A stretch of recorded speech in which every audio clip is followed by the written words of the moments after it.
Hey, what's up guys, it's John and I'm back again today, and today we're going to be talking about the basic tomato plant. The tomato plant is the #1 vegetable plant put in people's gardens in America.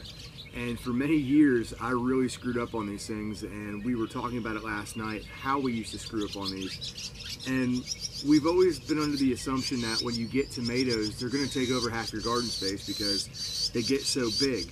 Well, what I've learned, and I think it's so important for people to understand about tomatoes, because this would have saved me a lot of headaches in the past, is there's two types of tomatoes. Now, you have plenty of variety in different kind of fruits, but you have two different types of plants. You have a determinate tomato plant and you have an indeterminate tomato plant.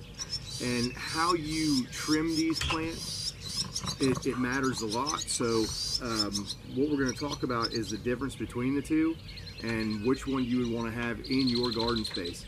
So when you're talking about the two types, a determinate plant is going to be a plant that is going to stop growing at a certain point. It's going to be more of a bush type of tomato plant. They're very good if you are looking to have a big harvest at one time for the plant, because these plants are going to grow in about 2 months. They're going to fruit, they're going to flower, then they're going to fruit, and they're pretty much going to be done giving you any fruit off the plant. So these are really good for people that like to can, especially because they're going to get a lot at one time that they can make their sauces, can, do all those things, and then they can rip those tomato plants out and replant for something that's a shorter harvest at the end of the season. Now, your indeterminate ones, these are the ones that are going to produce tomatoes for the entire season for you.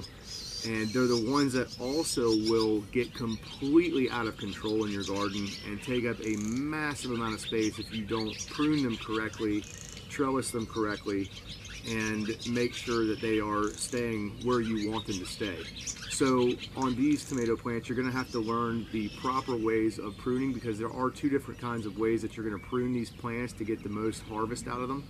So you're going to have to look up that, and we'll do another video about that here shortly on how you prune them as these tomato plants continue to grow.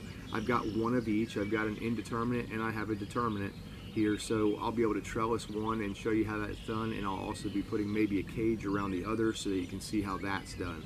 On the trellising of the indeterminate plants though, you can actually take most of the branches and you can trim them all off, have it go up a single pole as it's wrapping around it, and you will not take up your garden space. You'll just have tomatoes coming down off the vine in a very uniform way, and in a way that you will have a massive harvest. So these are your two types of tomato plants. You have determinate and indeterminate. It's going to be labeled on your little stickers that you get when you pick them up, the little tags that come in the plant. So make sure you know what you're getting. Check with your other local farmers. Make sure that you're getting the right kind of variety for your area. That way you are ensuring yourself success in growing.